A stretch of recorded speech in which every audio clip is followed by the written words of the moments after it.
أعوذ بالله من الشيطان اللعين الرجيم بسم الله الرحمن الرحيم الحمد لله رب العالمين وصلى الله على محمد وآله الطاهرين Allah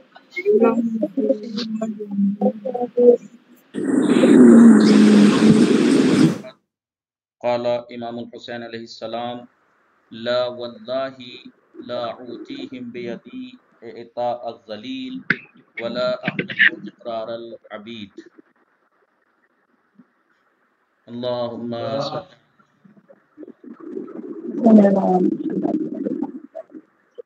جیسا کہ آپ سب کو معلوم ہے آج جمعرات کا دن یہ درس اخلاق کے لیے جو کہا گیا، حکم دیا گیا. درس اخلاق البتہ آپ سب جانتے ہیں کہ ایسے انسان کو دینا چاہیے کہ جو ایک عالم باعمل ہو، نہ کہ کوئی مجھ جیسا. لیکن پھر بھی میں کچھ نکات بیان کرنا چاہوں گا. جس حدیث سے میں نے ابتدا کی، جس قول سے میں نے ابتدا کی، امام حسین علیہ السلام کا مشہور و معروف یہ فقرہ ہے، اور موضوع اور عنوان ہمارا انشاءاللہ یہ رہے گا. جو کچھ منٹ بچے ہیں ان کے وہ بیان کرنے کی کوشش کروں گا، اسی میں ختم کرنے کی کوشش کہ کربلا صرف ایک حادثہ، صرف ایک واقعہ، صرف ایک جنگ نہیں، بلکہ کربلا ایک مکمل درسگاہ ہے. کربلا ایک مکمل درسگاہ ہے. کربلا کا ایک ایک کریکٹر، ایک ایک شخصیت، ایک ایک پیش آنے والا، رونما ہونے والا واقعہ، یہ سب درس دیتے ہیں ہمیں، اور ہمارے لیے ایک درس گاہ ہے. لہذا کربلا کے بارے میں اسی لیے کہا گیا ہے کہ کربلا کو سمجھا جائے، اس لیے کہ کربلا کو جب تک سمجھیں نہیں تب تک ہم صرف رسموں میں پھنس کے رہ جائیں گے، اور کربلا کا جو ہدف اور مقصد ہے اور جو کربلا ہمیں دینا چاہتی ہے وہ نہیں لے پائیں گے. یہی وجہ ہے کہ اس کربلا کے حقیقی مقاصد اور اس کے درس سے دور ہونے کی وجہ ہی ہے کہ ہم آج طرح طرح کی رسم و رواج میں پھنس کے رہ گئے اور اپنی انانیت میں پھنس کے رہ گئے. لیکن کربلا میں امام نے ہم سے کیا چاہا، کربلا ہم سے کیا چاہ رہی ہے، اس کو بلا دیا. وہ صرف اس لیے کہ وہ چیزیں بیان ہی نہیں کی گئیں. غلطی دونوں طرف سے تھی، عوام کی بھی غلطی اور جو ممبروں پر جانے والے تھے ان میں سے بھی کچھ کی غلطی، کہ پبلک کو جو چاہیے تھا انہوں نے ویسا پڑھنے کی کوشش کی، اور جب پبلک کو جیسا پڑھنے کی کوشش کی گئی، پھر لوگوں نے بھی ویسا ہی پڑھنا شروع کیا جو عوام کے مطلب کا تھا اور عوام کو چاہیے تھا. جبکہ عوام کو دینا وہ تھا جو امام حسین اور کربلا ہمیں دینا چاہ رہی ہے. کربلا کے آج کچھ ہم دروس جو کربلا ہمیں درس دیتی ہے، کچھ درس کی طرف ہم اشارہ کریں گے. کربلا جو ہم نے سب سے پہلا اور اہم درس دیتی ہے وہ ہے آزادگی کا درس. ایک لفظ ہوتا ہے آزادی، ایک ہوتا ہے آزادگی. جی، ایک لفظ ہوتا ہے آزادی اور ایک آزادگی. ضروری نہیں کہ ہر انسان جو آزاد ہو وہ صاحب آزادگی بھی ہو، وہ آزادگی بھی رکھتا ہو. اور ایسا بھی نہیں ہے کہ کوئی انسان کسی جیل میں، کسی قید و بند میں ہو اور وہ آزادگی نہ رکھتا ہو. کتنے ہی انسان دنیا میں، اس زمانے میں آپ نے دیکھا کہ آزادی کی بات تو مکمل کی جاتی ہے، جہاں دیکھو آزادی کو لے کے باتیں ہوتی ہیں. آزادی ہونی چاہیے، آزادی، اور میری آزادی، میری پرسنل آزادی، لڑکیوں کی آزادی، عورتوں کی آزادی، مردوں کی آزادی. ہر چیز کو لے کر آزادی کے نام پر ہی آج پوری دنیا میں لڑائی جھگڑے، فتنے فساد ہیں کہ بھائی انہیں آزاد ہونا چاہیے، انہیں آزادی کا حق ہے. لیکن جب آزادگی کی بات آتی ہے تو کوئی بولنے کو تیار نہیں کہ آزادگی کی بھی سب سے اہم ضرورت ہے. آزادی سے زیادہ اہم آزادگی ہے. آزادی کسے کہتے ہیں؟ آزادی کہتے ہیں کسی کی قید و بند میں نہ ہونا، کسی جیل میں، کسی قید میں نہ ہونا. لیکن آزادگی کا مطلب ہے کہ انسان اپنے نفس کی قید سے آزاد ہو.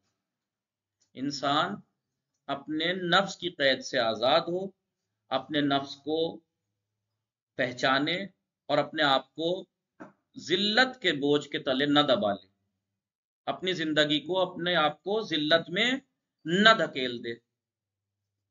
جب انسان آزادگی انسان کے اندر آ جاتی ہے تو پھر وہ کسی ظالم کی ذلت میں نہیں آتا، پھر وہ کسی کی، جیسا کہ فقرہ مولا کائنات نے جب مکے سے نکلے کربلا کے لیے، مدینے سے جب نکلے تو نکلتے وقت یہ فقرہ مولا امام حسین علیہ السلام نے ارشاد فرمایا تھا، جب بات بیعت کی آئی تھی،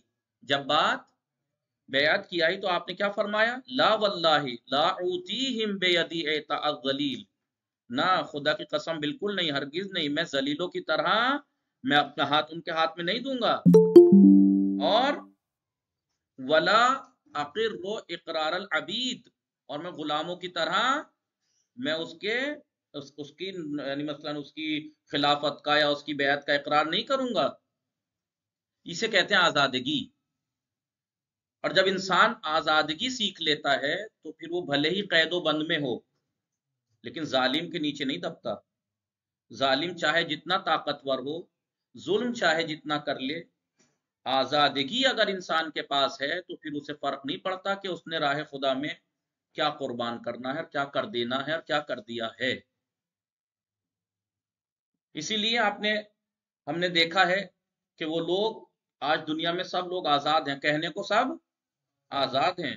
بہترین مثال خود ہمارے ملک میں دیکھیے، سب آزاد ہیں، ہمارے ملکوں میں سب آزاد ہیں۔ میڈیا آپ کو دیکھتا ہوگا جو مرضی آتی وہ کہہ دیتی ہے، لیکن کیا وہ جیل میں ہیں؟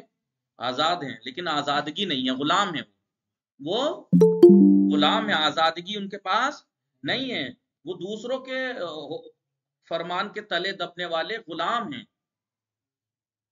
اور وہ غلامی ایک ایسی غلامی، جب انسان کے پاس آزادگی نہ ہو، اپنے آپ کو ذلت میں دباتا چلا جائے تو پھر اتنا ذلیل کیا جاتا ہے کہ جس کے ہم گنگان گا رہے تھے جو لوگ، آج وہ ذلیل پہ ذلیل کر رہا ہے، یہ بولنے لائق بھی نہیں ہے کہ کچھ بول سکیں۔ جی تو یہی وجہ ہے کہ انسان ممکن ہے کہ آزاد ہو، کسی کی قید و بند میں نہ ہو، لیکن آزادگی نہ رکھتا ہو، یہ اکثر اس دنیا میں پایا جاتا ہے۔ کتنے ہی ملک ایسے ہیں جو امریکہ اور اسرائیل کا آج غلام ہیں، کیا ظاہراً وہ کسی قید و بند میں ہیں، لیکن نہیں، وہ ذلت کے تلے دبتے چلے جا رہے ہیں، وہ دباتے چلے جا رہے ہیں۔ یہ ہوتا ہے آزادگی۔ لہٰذا انسان کو چاہیے کہ اپنے آپ کو پہچانے۔ تو کربلا جو ہمیں درس دیتی ہے وہ آزادگی کا درس دیتی ہے۔ امام حسین علیہ السلام نے اپنے آپ کو، اپنی آل و اولاد کو راہ خدا میں قربان کرنا بہتر سمجھا، لیکن ذلت کے تلے نہیں دبے۔ اور امام حسین کا ایک صحابی کہ انہوں نے راہ خدا میں شہادت کو قبول کیا، ان کے رجس اگر ہم پڑھ کے دیکھیں کربلا میں، کہ جب بھی کوئی میدان میں جاتا تھا رجس پڑھتا تھا، ان رجس کو پڑھ کے دیکھیں کہ اس نے راہ خدا میں مر جانا یہ ہار نہیں ہوتی، اور کسی کی ظاہری ہتکڑیاں پڑ جانا، گلے میں توق پڑ جانا، کمر میں لنگر پڑ جانا یہ قید نہیں ہوتی، یہ قید اس آزادی سے بہتر ہے جہاں آزادگی نہ ہو، جہاں ظلم و ستم کے تلے دب کے انسان اپنی زبان بند کر لے اور حق نہ کہہ سکے۔ کربلا ہمیں جو درس دیتی ہے وہ آزادگی کا درس دیتی ہے۔ کربلا کا ایک ایک شخص، ایک ایک فرد، اگر ہم اس کا اٹھا کے دیکھیں، شہید ہو گئے، اور جو بچے بعد میں قید بھی ہو گئے، عورتیں بچے، لیکن ظالم کے سامنے مجال ہے کہ کسی کی زبان دبی ہو، کسی نے حق کو حق نہ کہا، اسی کے دربار میں، اسی کے یارڈ میں، اسی کے محل میں، اسی کے دربار میں اس کو للکار کے کہہ دیا یزید۔ تو یہ ہے آزادگی۔ کربلا ہمیں آزادگی کا درس دیتی ہے، اور جس کے پاس آزادگی نہ ہو وہ ہلکے سے لالچ میں، تھوڑے سے لالچ میں، تھوڑے سے ظلم کے تحت دبتا چلا جاتا ہے اور اپنے آپ کو ذلتوں میں جھونکتا چلا جاتا ہے۔ لہٰذا کربلا کا سب سے اہم دروس میں سے ایک درس ہے آزادگی۔ لہٰذا ہم سب کے پاس آزادگی ہونی چاہیے، فرق نہیں کرتا کہ ہمیں ظاہراً کیا قربان کرنا پڑے۔ جی اور یہ کربلا سے یہ جو درس ہیں اس کے لینے کے لیے مسلمان ہونا ضروری نہیں ہے. ان درس کو لینے کے لیے آپ تاریخ اٹھا کے دیکھ لیجئے، جو مسلم بھی نہیں تھے، مہاتما گاندھی کے بارے میں آپ نے سنا ہوگا، افریقہ سے نیلسن منڈیلا کے بارے میں سنا ہوگا، سالوں سال قید و بند میں گزار دیے، اور وہ کہتے نظر آتے ہیں کہ ہم نے آزادگی کا درس کربلا سے سیکھا. ہم نے یہ انقلاب، یہ ظلم کے خلاف آواز اٹھانا ہم نے کربلا سے سیکھا. اگر انسان کا ضمیر بیدار ہو جائے، کربلا کو صحیح سے مطالعہ کر لے، تو پھر فرق نہیں پڑتا کہ وہ کس مذہب کا ہے، پھر اسے حقیقت دکھائی دیتی ہے. اس کو کربلا سے جو درس ملنے چاہیے وہ درس لیتا ہے. پھر اسے فرق نہیں پڑتا کہ میں قید میں جاؤں گا یا میری اولاد شہید کر دی جائے گی. شیخ زکزکی کا آپ نے بہت قریب کی مثال دوں آپ کو، شیخ زکزکی کا آپ نے سنا کہ ان کے جوان جوان بیٹے قتل کر دیے گئے، لیکن آپ نے کبھی سنا کہ جناب زکزکی کے، شیخ زکزکی کی آواز میں کوئی دبا پن آیا ہو، یا کسی سے دبنے کی کوشش یہ ہوا ہو کہ دب رہے ہیں؟ کسی سے سنا؟ نہیں سنا. کیوں؟ کیونکہ جب انسان آزادگی کو کا درس کربلا سے لے لیتا ہے تو اسے فرق نہیں پڑتا کہ میرا ایک بیٹا شہید ہوا یا سارے بیٹے شہید ہو گئے، یا میرا ایک ساتھی شہید ہوا یا سارے ساتھی شہید ہو گئے. پھر وہ یہی کہتا نظر آتا ہے کہ یہ شہید ہو گئے، میں کیسے باقی رہ گیا ابھی تک. تو شہادت راہ خدا میں جب انسان آزادگی کو سیکھتا ہے، آزادگی کا درس حاصل کرتا ہے، تو پھر سب کچھ لٹا دیتا ہے، سب کچھ لٹانے کو تیار رہتا ہے، اسے کوئی فرق نہیں پڑتا، کیونکہ وہ جانتا ہے کہ جس پر اس نے توکل کیا ہے، جس پر بھروسہ کیا ہے، وہ ذات صاحب قدرت ہے. جی مہاتما گاندھی کا قول آپ نے سنا ہی ہوگا، جگہ جگہ محرم میں لکھا ہوا مل جاتا ہے کہ میں نے انقلاب کا اور ظلم کے خلاف آواز اٹھانے کا جذبہ کربلا والوں سے سیکھا، کربلا سے سیکھا.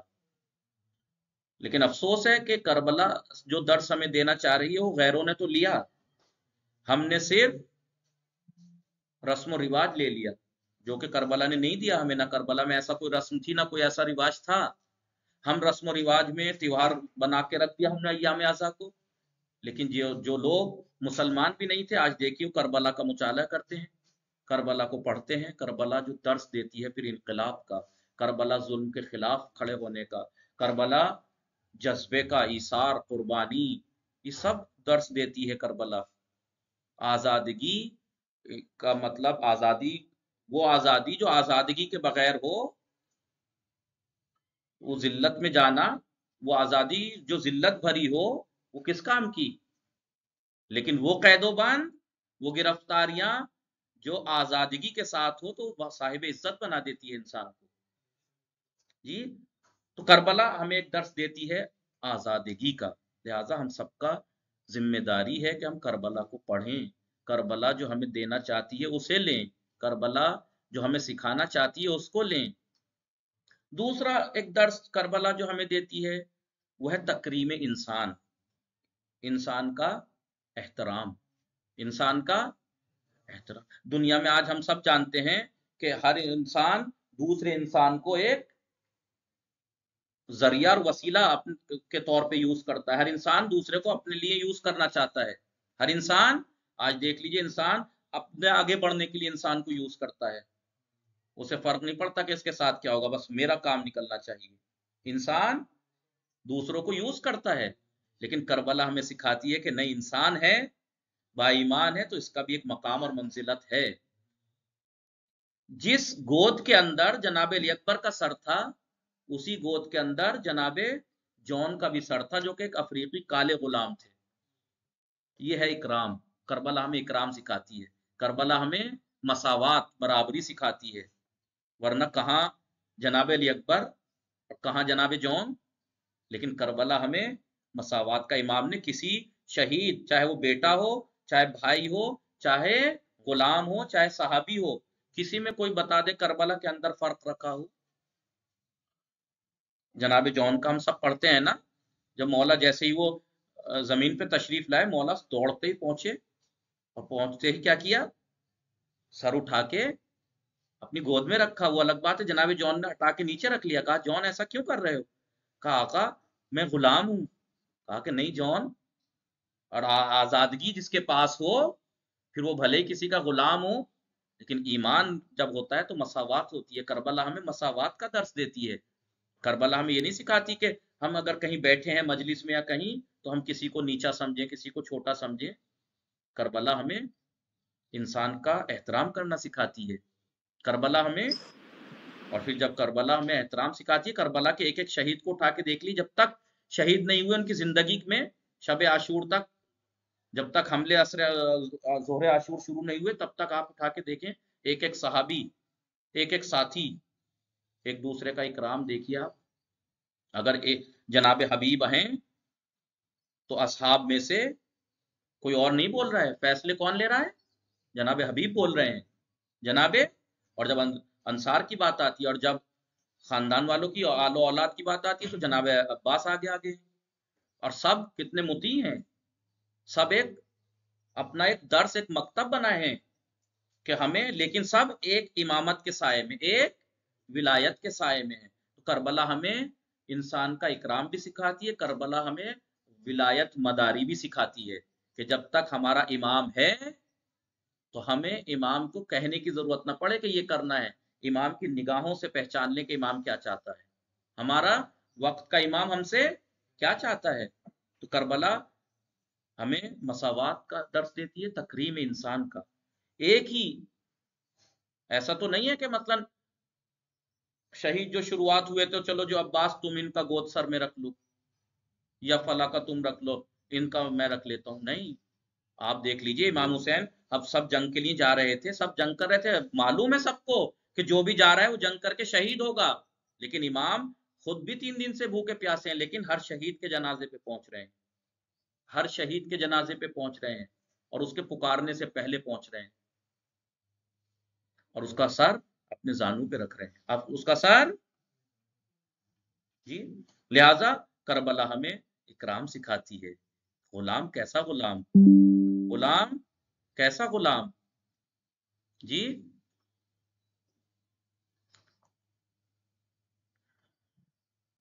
تو اگر ایمان ہے، تقوی ہے، پرہیزگاری ہے، تو فرق نہیں پڑتا کہ کون کس عہدے پہ ہے، سب برابر ہیں. کربلا ہمیں اکرام سکھاتی ہے. کربلا کا ایک درس توکل ہے، کربلا کا ایک درس توکل ہے، بھروسہ. جس کی تکیہ گاہ قدرت مند ہو، جس کی تکیہ گاہ قدرت مند ہو، تو پھر وہ انسان دشمن کے مقابلے میں ہمیشہ ثابت قدم رہتا ہے، پھر وہ پیچھے نہیں ہٹتا، اس کے پیر نہیں ڈگمگاتے، اس کا روح نہیں ڈگمگاتی. امام حسین علیہ السلام جب کربلا کے لیے چلے ہیں، جب مدینے سے چلے ہیں، تو ایسا نہیں ہے کہ امام حسین علیہ السلام نے اپنے ہتھیاروں پہ بھروسہ تھا انہیں، یا اپنے صحابیوں پہ بھروسہ تھا کہ میں ان کے ذریعے سے جنگ جیت لوں گا، یہ کر لوں گا. نہیں، وہ الگ بات ہے کہ امام ان کو ساتھ لے کے چلے، لیکن امام حسین کا بھروسہ کی توکل کس پہ تھا؟ صرف خدا پہ. خدا جب نکلے تو کیا کیا؟ بسم اللہ الرحمن الرحیم، انی توکلت علی اللہ ربی و ربکم، میں نے صرف اللہ پہ توکل کیا ہے جو کہ میرا بھی رب ہے اور تمہارا بھی رب ہے. لہذا مومن، قرآن مجید خود کہتا ہے مومنین کی تکیہ گاہ صرف اور صرف خدا ہے، مومن صرف خدا پہ توکل کرتے ہیں. ٹھیک ہے. اور امام نے جب مدینے سے نکلے تب یہ جملہ کہا، اور یہاں تک کہ جب آخر وقت میں عصر عاشور زخموں کی تاب نہ لا کے جب زین سے زمین پر تشریف لائے تو اس وقت بھی کہا استعین بک ضعیفا واتوکل علیک کافیا، میں پروردگار تجھ پہ توکل کیا. جب انسان توکل کر لیتا ہے تو پھر اسے فرق نہیں پڑتا، اس لیے کہ جہاں توکل کی کمی ہوگی، جہاں توکل کی کمی ہوگی اس کے پیر ڈگمگا جائیں گے انسان کے. لیکن آپ بتائیے، ہم نے دیکھا کہیں کربلا میں کسی کے پیر ڈگمگائے ہوں؟ لہذا کربلا ہمیں توکل سکھاتی ہے. کس طریقے سے امام حسین نے اور ان کے اصحاب نے صرف خدا پہ توکل کیا، دنیا کا پھر پرواہ نہیں کی کہ ہم شہید ہو جائیں گے، یا ہمارا سب ٹوٹ جائے گا، یا ہم اجڑ جائیں گے، یا ہمارے گھر والے قید کر لیے جائیں گے. لہذا کربلا ہمیں توکل کا درس دیتی ہے. ایک درس ہمیں کربلا ایثار کا درس دیتی ہے، لیکن ایثار انسان خالی جان کا، مال کا نہیں، جان کا بھی. جہاں ضرورت جیسی پڑے ویسا، جہاں جیسی ضرورت پڑے ویسا. ٹھیک ہے. لیکن اس لیے کہ جہاں مال کی ضرورت نہ ہو وہاں صرف جان کی اہمیت نہیں رہ جاتی، اور جہاں جان کی ضرورت ہو وہاں مال کا ضرورت نہیں چاہیے، وہاں مال نہیں چاہیے. امام حسین کے ساتھ کتنے آنے والے ایسے تھے جو خود نہیں آ رہے تھے، کہا مولا میرا سامان لے جائیے، میری تلواریں لے جائیے، میرے گھوڑے لے جائیے، میرا یہ سامان لے جائیے. کہا کہ نہیں، میں تمہارے سامان کی ضرورت نہیں ہے، مجھے تمہارے سامان کی ضرورت نہیں ہے، مجھے تمہاری تلواروں کی، تمہارے گھوڑوں کی ضرورت نہیں ہے، مجھے تمہاری ضرورت ہے. اگر تم آ سکتے ہو تو چلو، ورنہ مجھے تمہارے سامان کی ضرورت نہیں ہے. کربلا ہمیں ایثار، قربانی. قرآن مجید کیا کہتا ہے؟ بسم اللہ الرحمن الرحیم وَيُؤْثِرُونَ عَلَىٰ أَنفُسِهِمْ، وہ ایک دوسرے کو اپنے نفسوں کے اوپر مقدم رکھتے ہیں. وَلَوْ كَانَ بِهِمْ خَصَاصَةٌ، چاہے انہیں خود کو اتنی ہی احتیاج اور ضرورت ہو اس چیز کی، لیکن وہ مومن کو اپنے اوپر مقدم رکھتے ہیں. اگر وقت پڑ جائے تو مومنین ایک دوسرے کو اپنے اوپر مقدم رکھتے ہیں. آپ نے دیکھا جب مکے سے رسول اکرم ہجرت کر کے، اور لوگ ہجرت کر کے وہاں مدینے پہنچے، تو وہاں انصار نے کیا کیا؟ اپنے مال میں ان کو شریک کیا، مہاجرین کو اپنے مال میں. خود بھی وہ اتنے مالدار نہیں تھے، غریب تھے، غربت زدہ تھے، حالات اچھے نہیں تھے، لیکن جب مکے سے ہجرت کر کے مسلمان کفار کے ظلم و ستم سے ہجرت کر کے جب وہاں آئے تو اپنے مال و جان میں انہیں شریک قرار دیا، اپنے گھروں میں شریک قرار دیا. جی تو لہٰذا کربلا میں ایثار، کربلا میں ہر ایک شہید کو ہم نے دیکھا کہ ایک سے بڑھ کر ایک پہلے جان قربان کرنے کے لیے تیار تھا. جی ایثار، اصحاب کا ایک ایک کر کے ایثار دیکھیے. کہا کہ پہلے میں جاؤں گا، کہ نہیں پہلے میں جاؤں گا، مولا پہلے مجھے اجازت دیجیے. اور خوب ظہر عاشور جب نماز ظہر برپا ہوئی تو نماز جناب سعید اور جناب زہیر کھڑے ہوئے سپر بن کے مولا کے سامنے، یا نہیں کھڑے ہوئے؟ کہ مولا آپ ہم سے اوپر ہیں، آپ نماز ادا کیجئے. جناب سعید کے بارے میں شعر مجھے یاد نہیں ہے، لیکن شاید ظاہراً کافی سال پہلے جب بچے تھے تب سنا تھا. دوسرا مصرع یاد رہ گیا، شاید سلیم بلرام پوری صاحب کا یہ مصرع تھا: نماز سعید و نماز زہیر قضا ہوتے ہوتے ادا ہو گئی. یعنی امام وقت کو دیکھ رہے تھے وہ، امام وقت کیا چاہتا ہے، امام وقت کی نماز. کہا کہ ہم، ورنہ کچھ لوگ اس قافلے میں یزیدی لشکر میں ایسے بھی تھے کہ جلدی مارو انہیں، جلدی قتل کرو، نماز کا ٹائم ہو رہا ہے، ہمیں نماز پڑھنی ہے، نماز.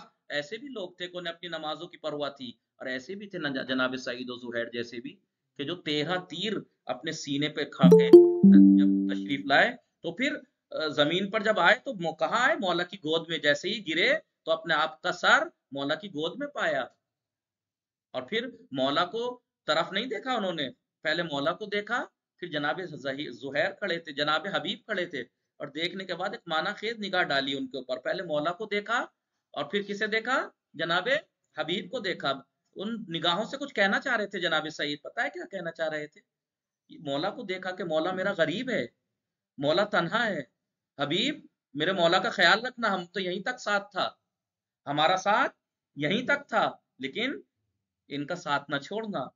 ایک ایک صحابی کو دیکھ لیجئے، کربلا کے ایک ایک صحابی کو جب وہ جان دیتا تھا تو جاتے وقت کہہ کے جاتا، ان کا خیال رکھنا مولا کا، ایسا نہ ہو کہ مولا تنہا رہ جائیں. تو جناب سعید نے گود میں زانو پہ سارے مولا کی، لیکن نگاہیں کہاں ہیں؟ مولا کے بعد جناب حبیب کے اوپر نگاہیں ہیں کہ حبیب مولا اکیلے ہیں، مولا اکیلے ہیں، اکیلا نہ چھوڑ دینا. لہذا ایثار دیکھیے، جذبہ. جناب قاسم جیسا نونہال، جی کیسے بے چین ہے، مقتل میں جانے کے لیے کیسے بے چین ہے. آپ نے سنا ہوگا، آپ نے صرف اجازت سنی ہوگی، لیکن کبھی دیکھا کہ ان کی بے چینی کتنی تھی جانے کے لیے. جب پوچھا، شب عاشور پوچھا تھا نا کہ موت تمہارے نزدیک کیسی ہے، کہا شہد سے بھی زیادہ میٹھی. سارے اصحاب کا یہی تو جملہ تھا نا کہ موت ہم پہ آن پڑے یا ہم موت پہ جا پڑے، فرق نہیں کرتا، ہمارا مولا ہمارے ساتھ ہے. جی کربلا ہمیں ایثار. لہٰذا ہمارے اندر اگر یہ درس کربلا سے نہ لے سکیں، اور ہم عزاداری میں چلتے ہوئے بھی اگر کسی مومن کا پیر ہمارے پیر پہ پڑ جائے اور ہم بدتمیزی پہ اتر جائیں، مجلس میں بھی اگر کسی سے کوئی نادانی ہو جائے اور مجھ سے بدتمیزی پہ اتر جائیں، ذوالجناح کی زین پکڑنے پہ اگر ہمیں نہ پکڑنے دی جائے، کس کوئی اور پکڑ لے، ہم بدتمیزی پہ اتر جائیں، پھر ہم یہ بھی نہ دیکھیں کہ ذوالجناح ہے، بے زبان ہے، اس کی لگام کو اتنی زور سے کھینچے کہ اس کے دانتوں سے خون نکل جائے، تو پھر ہم نے کربلا سے کیا سیکھا؟ کربلا سے ہم نے کچھ نہیں سیکھا. کربلا ہمیں ایثار کا درس دیتی ہے کہ کس طریقے سے ایثار، مومنین ایک دوسرے کو اپنے اوپر مقدم رکھتے ہیں. مومنین اگر ہم مجلس میں بیٹھ کے بھی اگر ایک دوسرے کے تھوڑی سی چلی جانے انجانے والی غلطی ہی سمجھ لیجئے، اس کو برداشت نہ کر سکے، تو پھر ہم نے کربلا سے کیا سیکھا؟ ہم نے کربلا سے کچھ نہیں سیکھا.